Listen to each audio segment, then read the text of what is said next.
السلام علیکم ورحمۃ اللہ وبرکاتہ۔ اعوذ باللہ من الشیطان الرجیم، بسم اللہ الرحمن الرحیم۔ ماہ رجب المرجب کے پہلے جمعے کا خطبے کا ترجمہ آپ کے سامنے پیش کیا جائے گا۔ جملہ حمد و ستائش اللہ تعالیٰ کے لیے ہے جو رب العالمین ہیں۔ حمد و شکر اللہ تعالیٰ کے لیے ہے کہ ماہ رجب المرجب کو بندوں کے لیے قرار دیا ہے کہ اس میں استغفار کثرت سے کریں، اور رجب کے بعد دوسرا ماہ شعبان کو قرار دیا کہ اس میں عیوب کی اصلاح کر کے بھلائی اختیار کریں،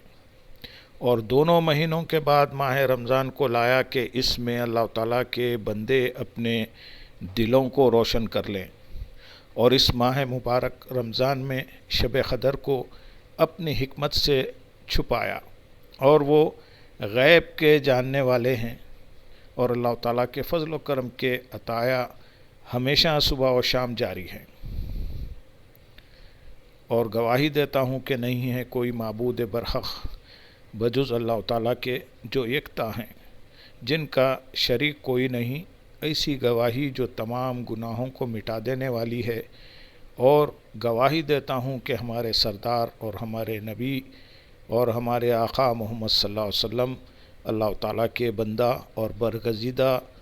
ستودہ صفات والے حبیب خدا ہیں۔ حاضرین کرام، یقین مانیے کہ جو کوئی آخرت کی کھیتی کا خواہشمند ہو تو اس کے لیے بھی وقت ہے کہ اس میں برکات بڑھتی ہیں، زائد ہوتی ہیں، اور جو بھی چاہتا ہے کہ وہ تائب ہو جائے اور اس کے دوش سے گناہوں کا بوجھ اتر جائے، گناہ معاف ہوں، تو یہی مقام گناہوں اور لغزشوں کے معافی چاہنے کا ہے۔ دوستو، نافرمانی کرنے والوں پر بڑی بڑی مصیبتیں آنے سے قبل ہی آپ لوگ طاعت الہی کی طرف دوڑیے۔ یقیناً جو جیتا ہے اس کا مرنا برحق ہے، جو مر گیا وہ نکل گیا۔ خوب یاد رکھیے کہ آپ لوگوں کا یہ ماہ رجب بابرکت حرمت والا مہینہ ہے۔ اللہ تعالیٰ نے تینوں بابرکت مہینوں میں سے اس ماہ رجب کو پہلا مہینہ ٹھہرایا ہے، اور یہ تینوں مہینے سال کے جملہ مہینوں پر زائد فضیلت والے مہینے ہیں، لہذا ماہ رجب برکت والے مہینوں کا پہلا مہینہ ہے، اور اسی ماہ کو ماہ الہی اسم کہتے ہیں۔ اللہ تعالیٰ نے اس ماہ مبارک کا نام اس کی فضیلت و برکت کی بنا پر اسم رکھا ہے۔ کہتے ہیں کہ اس مبارک مہینے کا نام اسم یعنی بحرہ اس لیے رکھا گیا ہے کہ کرامن کاتبین فرشتے اس ماہ میں صرف ایمان والوں کی نیکیاں لکھتے رہتے ہیں۔ نامہ اعمال میں جنبش قلم کی آوازیں مطلق برائی کے سنائی نہیں دیتی۔ فرشتے گناہ نہیں لکھتے، لہٰذا اس ماہ کا نام اسم ہوا۔ کہتے ہیں کہ در رحمت الہی پر پہنچنے کے لیے ماہ رجب ہے، الہ العالمین جل و علا کی جانب تقرب حاصل کرنے کے لیے ماہ شعبان ہے، اور توبہ قبول کرنے والے عظیم الشان شہنشاہ مالک ارض و سماوات کی بقا کے لیے ماہ رمضان المبارک ہے۔ لہذا ماہ رجب بیج بونے کا مہینہ ہے، اور پانی سے سیراب کرنے کا مہینہ شعبان کا ہے، اور کھیتی کاٹنے درو کر کے پھل حاصل کرنے کا مہینہ رمضان المبارک ہے۔ جس نے ماہ رجب میں طاعت الہی کا بیج نہیں بویا اور ماہ شعبان میں اپنی طاعت کی کھیتی کو آنکھوں کے آنسوؤں گریہ وزاری سے سیراب نہیں کیا، تو وہ کیسے رحمت کے پھلوں کو ماہ رمضان میں سمیٹ سکے گا۔ کہتے ہیں کہ ماہ رجب اپنے اختتام پر آسمان کی بارگاہ الہی میں حاضری دیا کرتا ہے۔ اللہ عز و جل کا ارشاد ہوتا ہے، کیا لوگوں نے تمہاری تعظیم و تکریم شایع نشان کی ہے؟ تو ماہ رجب عاجزی سے خاموشی اختیار کر لیتا ہے، تاکہ اللہ تعالیٰ دوسری دفعہ پھر تیسری دفعہ دریافت فرماتے ہیں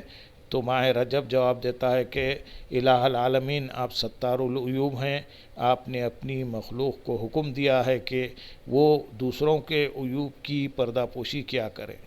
اور میرا نام بھی آپ کے برگزیدہ نبی صلی اللہ علیہ وسلم نے اسم یعنی بہرا رکھا ہے۔ عرض ہے کہ میں نے مخلوق کے عیوب کو سنا ہے اور ان کی مصیبت و نافرمانیوں سے ناآشنا ہوں، نہیں سنا۔ سبحان رضی اللہ تعالیٰ عنہ سے مروی ہے کہ وہ نبی صلی اللہ علیہ وسلم سے دریافت کرتے ہیں کہ جو کوئی مسلمان مرد ہو یا عورت ماہ رجب میں سے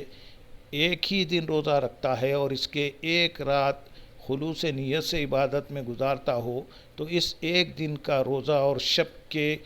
عبادت کو پورے کامل سال کے روزے رکھنے اور پورے سال کی راتوں کو عبادت میں گزارنے کا ثواب اس کے حق میں لکھ لیا جاتا ہے۔ اے بندگان خدا، کثرت سے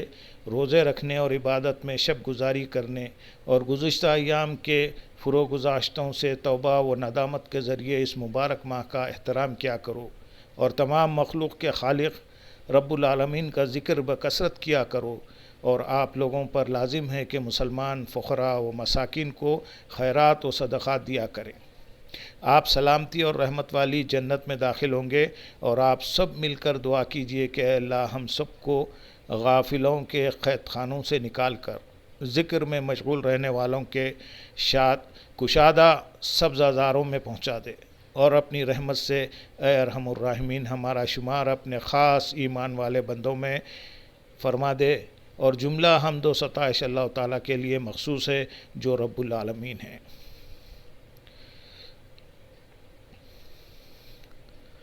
اور جو نیک عمل اپنے لیے آگے ذخیرہ آخرت بنا کر بھیجو گے اس کو اللہ تعالیٰ کے پاس پہنچ کر اس سے اچھا اور ثواب میں بڑھا پاؤ گے، اور اللہ تعالیٰ سے استغفار سے گناہ معاف کراتے رہو، بے شک اللہ تعالیٰ غفور الرحیم ہے۔ اللہم صلی علی سیدنا محمد وعلی آل سیدنا محمد وبارک وسلم، وآخر دعوانا ان الحمدللہ رب العالمین۔ سبحان ربک رب العزت عما یصفون وسلام علی المرسلین والحمدللہ رب العالمین۔ السلام علیکم ورحمۃ اللہ وبرکاتہ۔